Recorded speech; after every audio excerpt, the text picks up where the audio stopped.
Hello guys, hi. So welcome to the Alpha Geek or XYZ. So today I'll be giving a walkthrough on how to configure Yum repository using an ISO file or a DVD.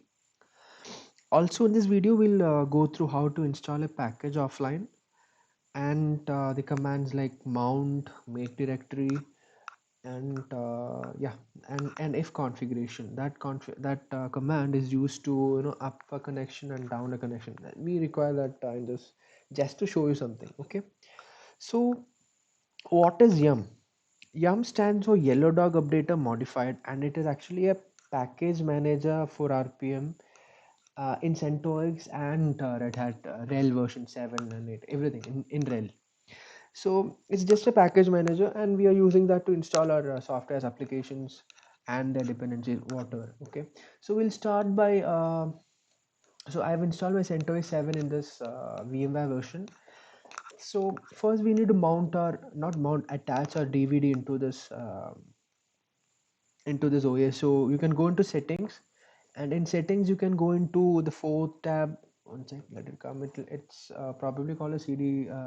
CD DVD, and you can see that an ISO image file. You can browse for that file wherever it is, and then select it. So because I've selected it already, I'm just canceling it. You can press OK and select it. That's it. If it is not getting attached, you can go and restart it once again, and then try. I mean, just restart it, and it will be attached. It will be attached. Okay. So if it is attached, you can view that by going to the dev folder inside slash, and we'll go there right away. So let me tell you something. So as you know, the Linux is using a file system that is a big file tree system that it's using. So everything comes under slash, and there are different folders like home, root, boot, and mount, dev, the dev folder, etc. So the devices, every device that is connected, even the CPU, everything is actually comes under the dev folder. So we can go there by cd slash dev, and listing it out using ls command. You find that cd-rom is somewhere around, where is it? Yeah, so cd-rom is somewhere around here. So it is attached. If this is not being shown in yours, just attach it and restart it. It will get displayed.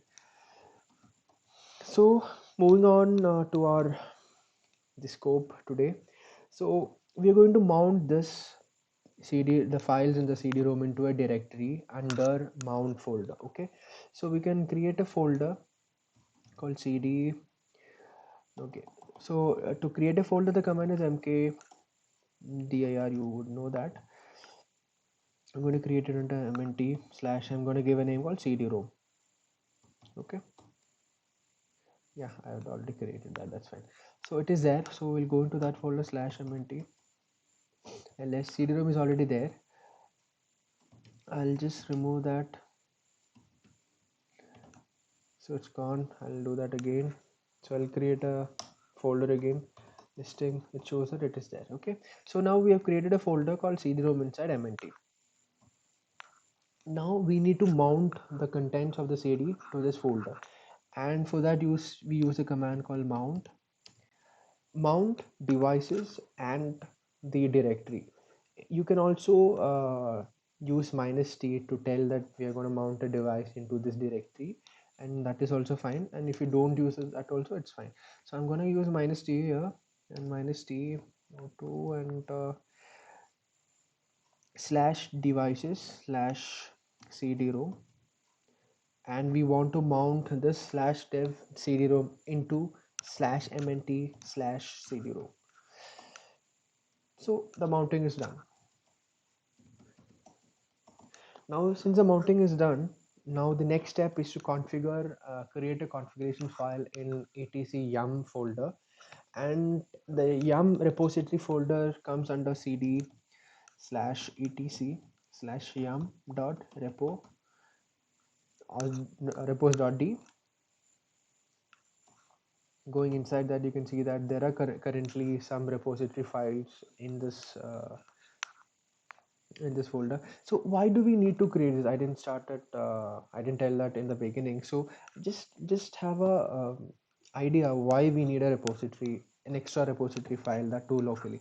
So just imagine that you have a server in your company or somewhere, and you need to install some softwares, and the server is in the DMC zone. You don't have any internet access, so there is nothing that you can do actually. So you need to install some package, and the only option is to create a local repository so that you can install it from there. This local repository should also contain the dependencies so that there is no problem installing. So in this scenario, in this video, I'll show you how to create it with a CD drive. Okay, so for that, because there are some repository files here, repo files, we want to move this into a different backup folder so that the installation doesn't go from the internet. We want it routed to the local repo.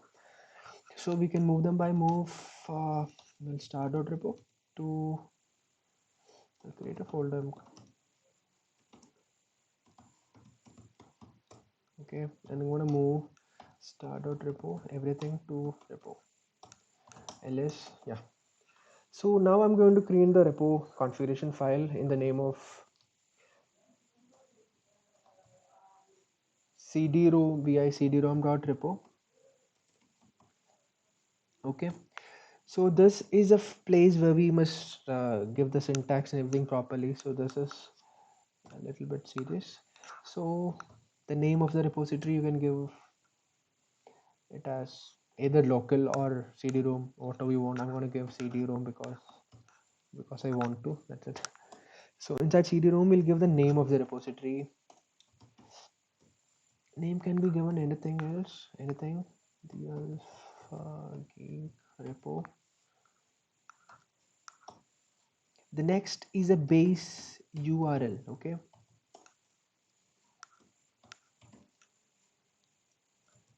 So just listen here.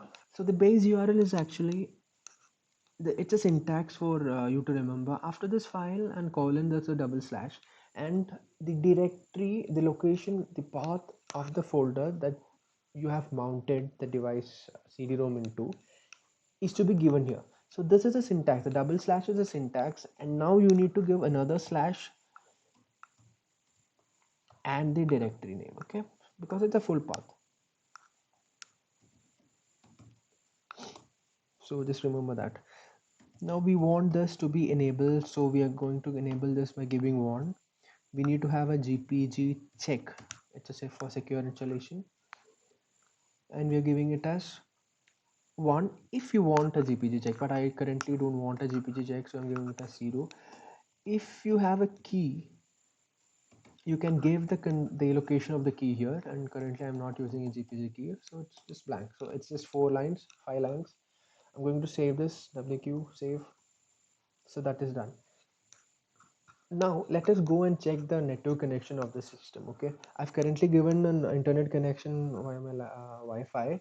So inside fconfig, you can see that I'm currently having an internet connection, and I've also got an IP, a local IP. So this ENS33, I'm going to disable it so that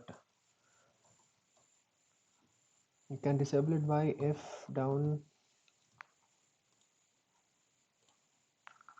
ENS33 and try ifconfig. You see that it is not there, it's down, so everything is fine.